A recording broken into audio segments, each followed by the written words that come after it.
Good evening once again, and thank you for your company. Rwanda and South Korea have pledged to expand cooperation in the development of housing and the infrastructure sector at large. This was revealed on Thursday as the Minister of Land, Infrastructure and Transport of the Republic of Korea, Sang-woo Park Lee, held talks with Rwanda's Prime Minister, Dr. Edouard Ngirente. Olive Ntete starts us off tonight with the report. Together with his delegation, the Minister of Land, Infrastructure and Transport of South Korea, Sang-woo Park Lee, was in Kigali on a visit to join Rwandans in the 30th commemoration of the genocide against the Tutsi in 1994. The purpose of this visit is to expand development cooperation between the two countries, especially in the housing and transportation sectors. Your country is now very rapidly developing country, so I think your people need some transportation infrastructure, for example, road, and also this afternoon I visited the Green City project area. Your city of Kigali needs more housings, and you need new development of some very big, huge urban development. Korea has some many experience about that. Rwanda's Minister of Infrastructure, Dr. Jimmy Gasore, noted that the visit is an opportunity to enhance the existing relations, particularly in the infrastructure sector. One was for Korean government and the Korean people to stand by Rwandan as we mourn more than 1 million people lives lost during the genocide against the Tutsi of 1994. The second one was to further our cooperation in infrastructure sector. Especially we talked about and appreciated Korean people financing the construction of road Kigali-Muhanga, which will be renovated and expanded. We also discussed about potential investment opportunities in the housing sector in Rwanda. As the Minister of Land, Infrastructure and Transport of Korea was accompanied in his delegation by big construction companies, including Samsung and Daewoo, and that was an opportunity for Rwanda to show those potential investors opportunities that are here in housing sector. The two countries share cooperation in various sectors of development, including education, technology, health, modern agriculture, and others.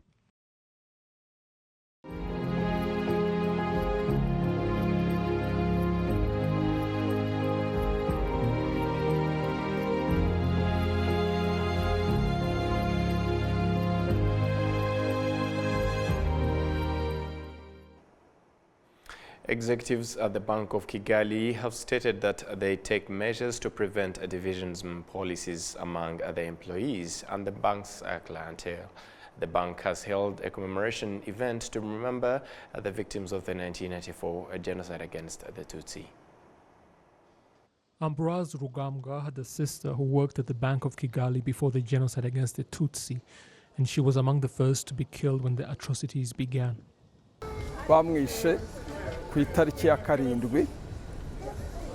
They killed her on the 7th by shooting her. She was at home with her husband and their firstborn, Karine, and all were shot and killed. Afterwards, we found their bodies in a pit in their compound and removed them to give them a decent burial, and they are now buried at Gisozi. Over the decades, the Bank of Kigali has continued to assist the relatives of their slain employees.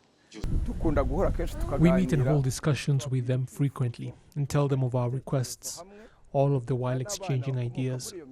It was during the 25th commemoration event that this memorial was erected. They have also been providing employment for the children of their former employees and paying tuition fees for others. We were particularly happy in our most recent meeting with them because some of us were coming from really far away, from places like Nyamagabe and Ruhango, and found it difficult to get here, so the bank covered their transportation costs. The former employees who were slain in 1994 were remembered and honored on Friday by the BK Group and its affiliate institutions, and so far 15 have been identified, their names on the memorial plaque, the first name on it being that of Ambroise's sister. Executives at the BK Group have vowed never again to allow the sort of discrimination and divisionism that existed at the bank before the genocide against the Tutsi, And during the commemoration event, a visit was made to the Kigali Genocide Memorial at Gisozi, which is the final resting place of more than 250,000 victims of the 1994 genocide against the Tutsi. The BK Group is made up of 5 companies and has close to 1,400 employees across the country. The Development Bank of Rwanda has urged youth in the country to learn from the history of the genocide against the Tutsi. The bank's executives and employees have held a commemoration event to remember and honor the victims of the 1994 genocide against the Tutsi. Serge Node continues. The event featured the paying of respects at the memorial bearing the names of BRD's former employees who were killed during the genocide against the Tutsi in 1994 and the lighting of a flame of remembrance.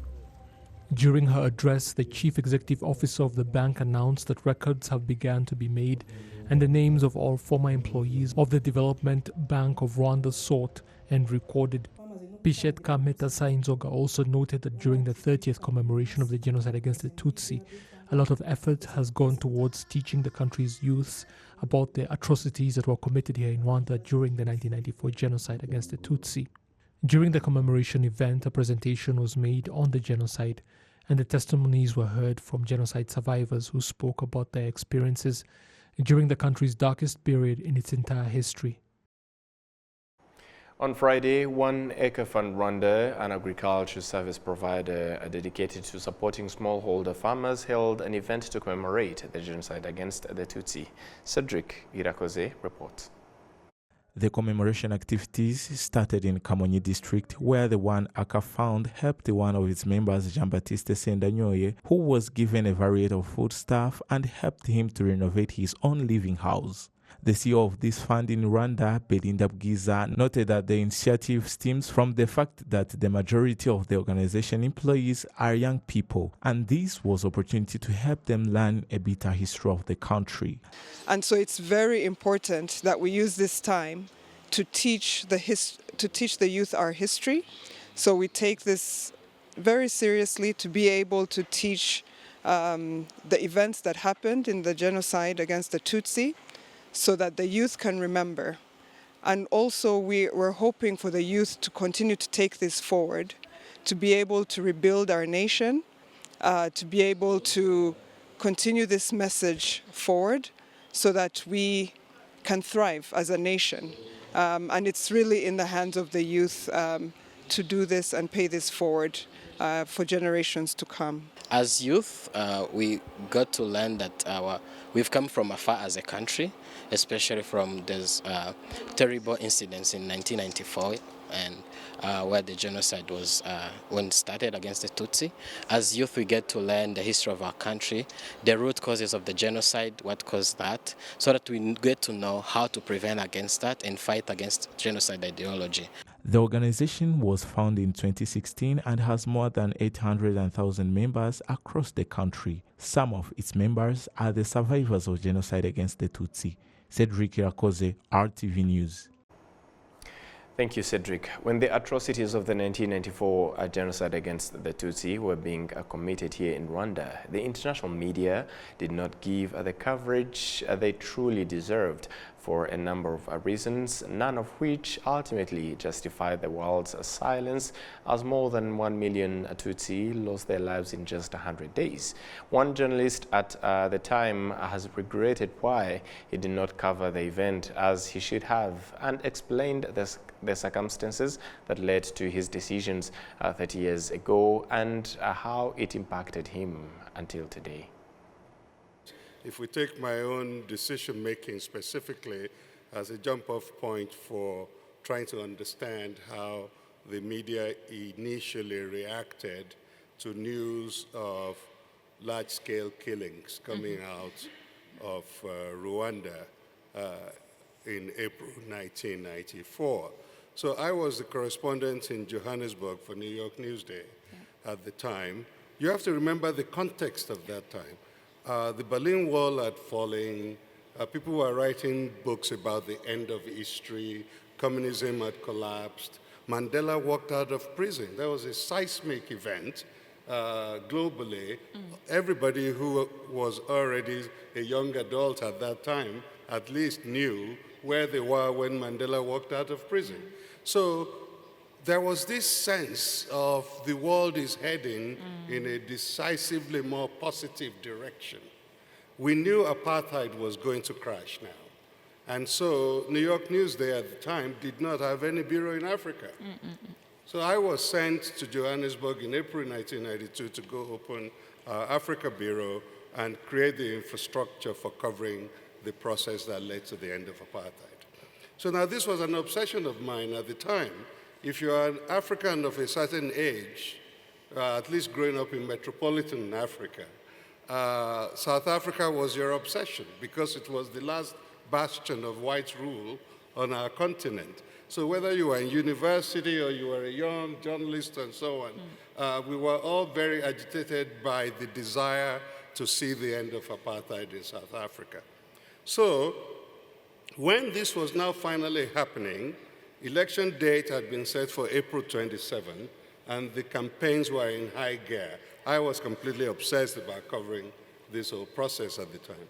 And then from about April 8, overnight, April 7, April 8, there were a few very insignificant, very brief wire reports by Reuters or Associated Press saying there may have been some killings that started last night in Kigali.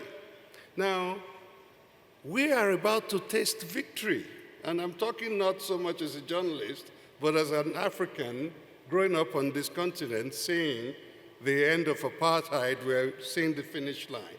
The tendency was either to ignore or to minimize a terrible story that was happening somewhere around the Great Lakes when Africa's glory day was just about to manifest itself, right?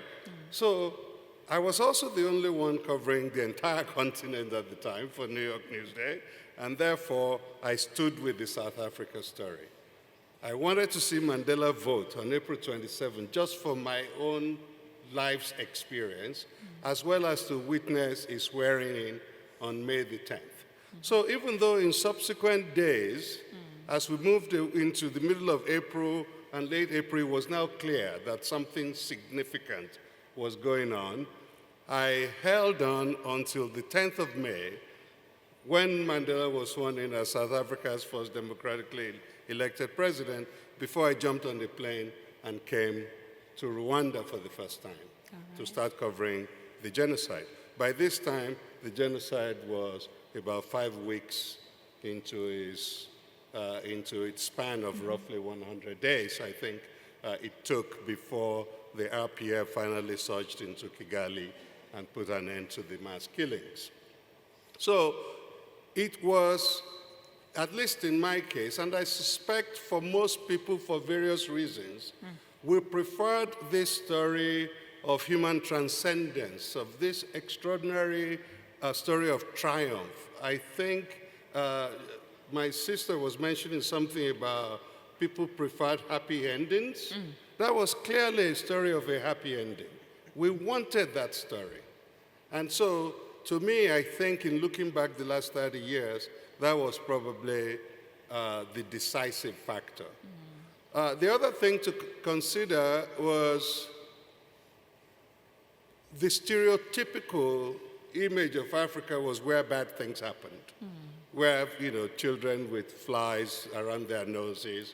The Biafra War created the classic images of the starving African child and so on. So this was always kind of the stereotypical, and I'd covered Somalia's farming 3 years before, 1991 into 1992. So all of these things had some impact, even if unconsciously, on the desire to quickly and decisively come and tell the world about what was happening in Rwanda. And so not long after I came and saw a country that was nearly just silent. It's like you couldn't hear dogs barking, you couldn't hear birds crowing. It was a frightening necropolis that I met in this city of Kigali in May 1994 when I first came here. And then a couple of weeks or so later, standing at the border in Gisenyi, the border with Goma, and over 48 hours, witnessing physically 2 million people surging across into Congo from Rwanda. It was the most extraordinary thing that once you've seen it, you cannot unsee it. And so that became almost a journey of obsession for me since then, partly out of guilt, guilt in the sense that I knew I did have some skills, some talents for storytelling, and I could not shake the feeling, even if it was a little bit egotistic, that if one had covered insistently the beginnings of the genocide, we might have trapped the world powers, especially the United States government, into taking action earlier, and rather than wait until nearly 1 million people had been killed almost one by one with machetes and by other means. And so because of that experience, I have never been able to stay away from Rwanda for the last 30 years.